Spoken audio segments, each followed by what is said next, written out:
Entonces ustedes ya conocen temas de eficiencia. Esto lo vieron en Intro a la Economía. Hablaron del excedente del consumidor, el excedente del productor, las pérdidas de eficiencia, etc. Lo que voy a hacer ahora es refinar ese conocimiento, tomando en cuenta que ahora tenemos un conocimiento más profundo de estos temas, sobre todo de la oferta. La entendemos mejor.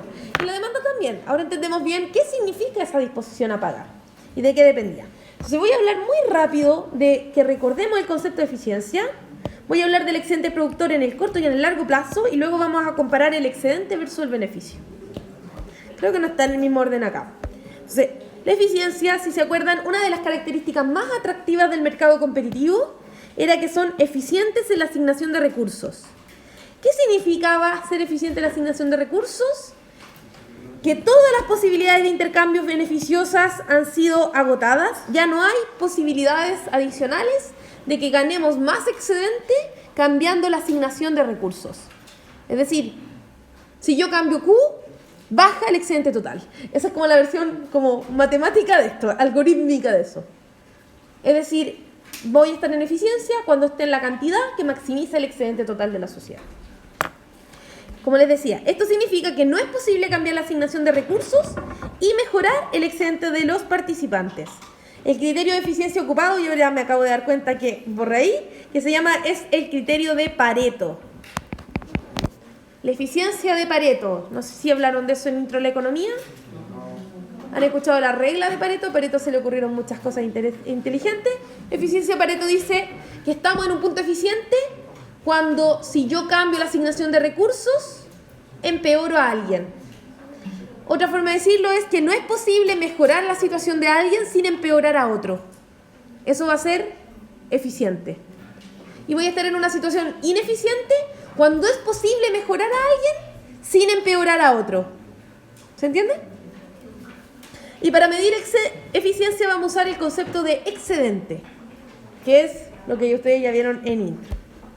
Entonces el excedente del productor, en términos generales, corresponde a una cantidad monetaria. Entonces el excedente productor siempre está medido en dinero que obtiene la empresa produciendo el máximo nivel de beneficio posible. Es todo el ingreso que se logra por vender sobre el costo marginal. Es lo que yo gano al participar del mercado. Como te vendo más caro de lo que me cuestan las cosas, gano dinero. Ustedes van a decir, ¿qué? ¿Cómo? ¿No que el precio era igual al costo marginal, profe? ¿No me están confundiendo acá? Acuérdense que el costo marginal representa la mínima disposición a vender. Esto es un punto importante. Entonces vamos acá. Raro, no es que...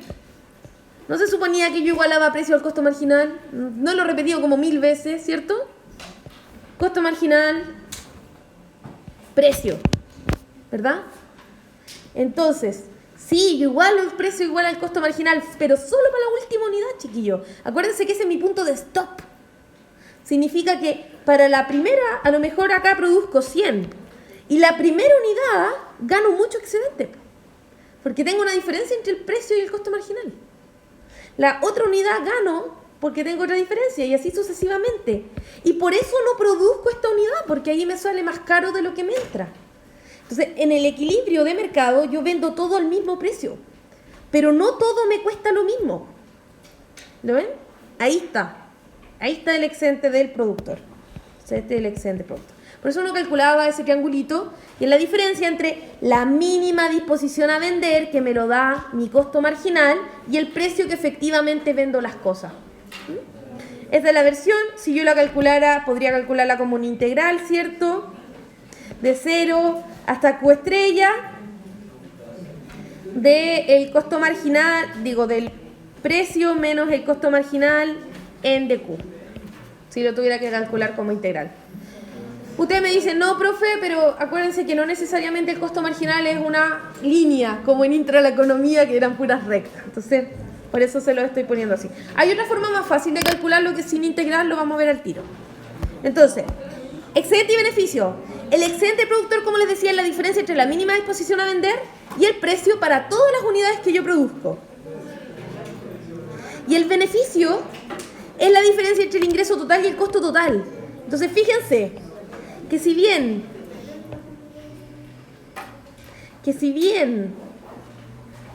son parecidos, no son iguales. El elemento clave que acá me diferencia entre excedente y beneficio es el costo fijo.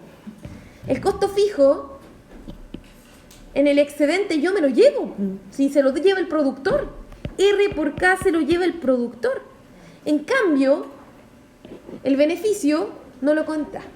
Entonces la diferencia entre beneficio y excedente del productor, sobre todo en el corto plazo, va a ser, beneficio, va a ser igual al excedente del productor menos el costo fijo. Entonces ahí es una forma más fácil de calcularla, como les decía. Ya. Entonces ahí está el excedente del productor, ¿ven? El triangulito sobre el costo marginal, y esta es la oferta del mercado.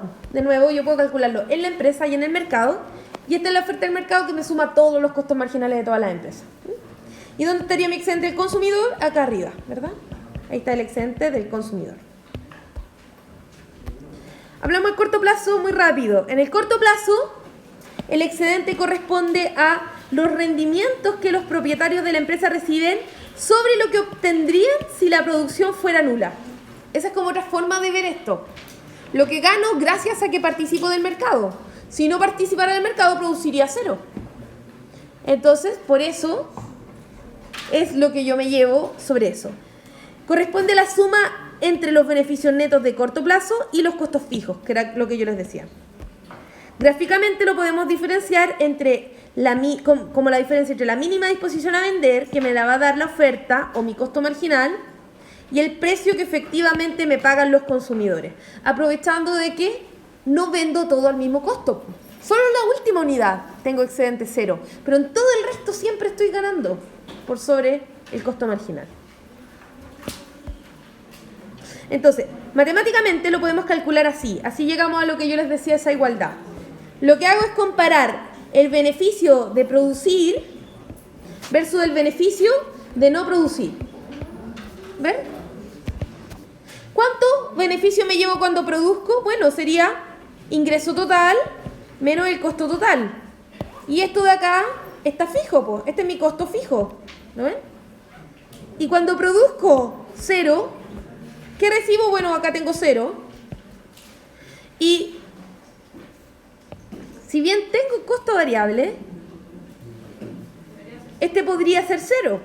Es que depende si estoy produciendo o no, pues, porque si no produjera, podría ser cero. No, pues esto es cero, estoy equivocada, acá es cero. Ahí sí, por eso me queda al final. Ya chiquillos, esto bórrenlo, acá esto es cero. Ahí sí, ahí sí, ahí está. Eso es, ya. Ingreso total menos costo total, y acá no gasto, cuando no produzco nada no contrato a nadie, ¿cierto? Costo cero. Entonces la diferencia me va a quedar entre ingreso total menos menos el costo fijo, lo resto acá, y el costo fijo lo sumo acá, po. Negativo por negativo me da positivo, ¿lo ven? Por lo tanto el costo fijo se me anula y me va a quedar el precio por la cantidad menos lo que gasto en costo variable, ¿cierto? Entonces, si quieren llego para allá. Vamos, excedente del productor va a ser P por Q menos W sobre L. ¿Lo ven?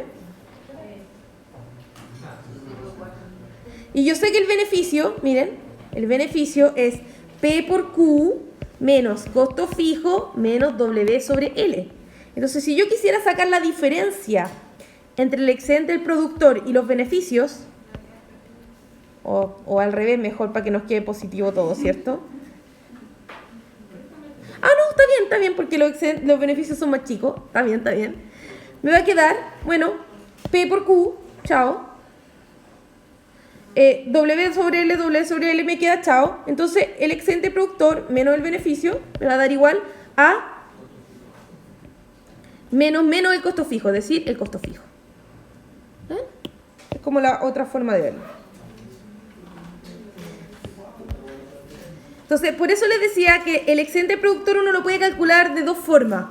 Una es con la integral del costo marginal, que era lo que estaba acá, con la integral del precio menos el costo marginal. Entonces aquí, esta es la integral de 0 hasta Q estrella del precio menos el costo marginal en dq. O aprovechando esta igualdad de acá, po. Esta igualdad de aquí que me queda el excedente del productor es P por Q menos el costo variable, ¿o no? Puedo factorizar por Q eso, me va a quedar P menos el costo variable medio por Q.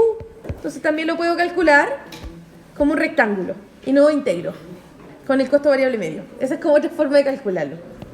Entonces acá tengo el costo variable medio por Q y tengo otra forma. Y estas dos formas, es decir, excedente del productor igual P menos el costo variable medio por Q, es igual que calcularlo con la integral de 0 hasta Q de P menos el costo marginal en dQ.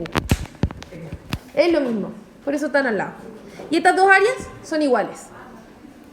Esta es más fácil, ¿cierto? Porque es más fácil multiplicar que integrar, ¿no?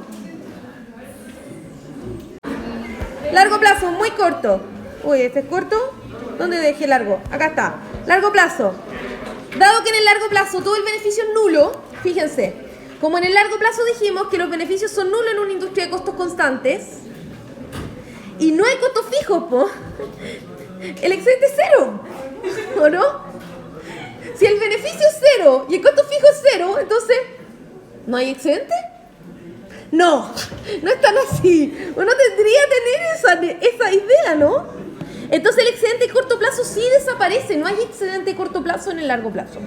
Pero sí hay excedente del productor. Entonces,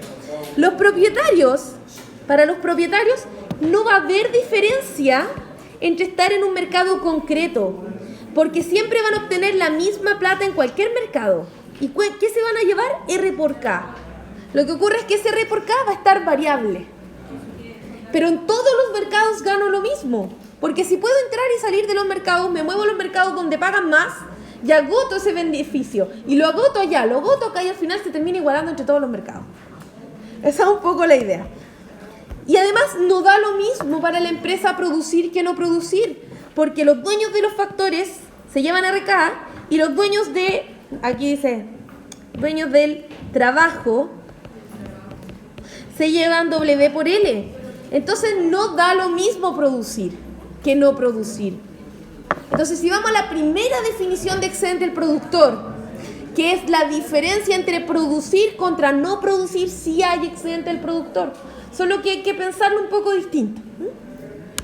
Entonces, la definición más clara es que va a corresponder al rendimiento adicional que ganan los participantes de participar del mercado sobre lo mínimo que habrían estado dispuestos a transar. Eso va a ser la diferencia de nuevo entre el precio de mercado y la curva de oferta, dada por sus costos marginales.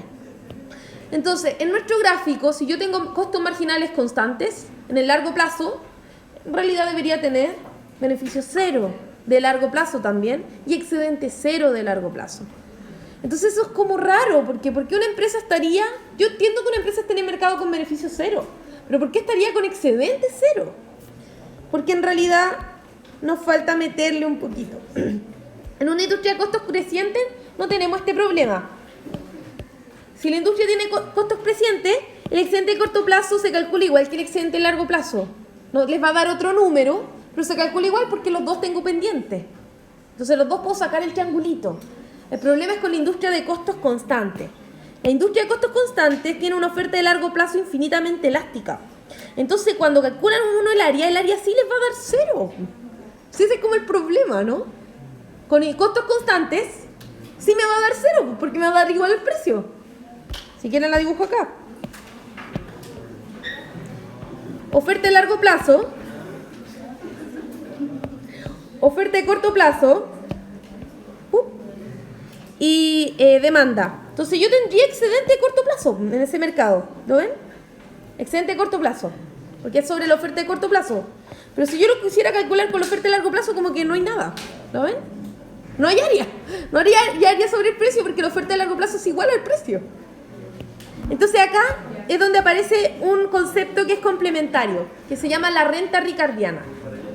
Entonces esta es como la forma más fácil de entender el excedente de largo plazo. Esto lo propuso un economista muy famoso llamado David Ricardo en el siglo XIX. A David Ricardo yo creo que ustedes ya lo conocen dentro de la economía porque fue el que propuso la ventaja comparativa. Al igual que Adam Smith, son economistas que han trascendido gracias a la importancia del concepto que han propuesto.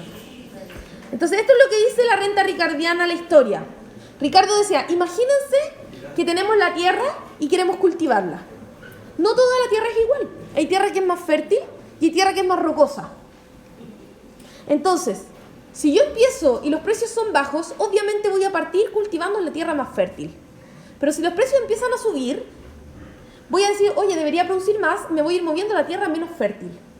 Entonces, en esa tierra menos fértil voy a tener beneficio cero, pero voy a rentar sobre esa tierra más fértil. Y esa renta extra que tengo en esa tierra más fértil se llama la renta ricardiana. Eso va a representar el valor presente de los beneficios extra de esa tierra y eso se lo va a llevar el precio del factor. Por eso en el fondo nos vamos a centrar en el R por K. Y este R va a representar esas rentas futuras también.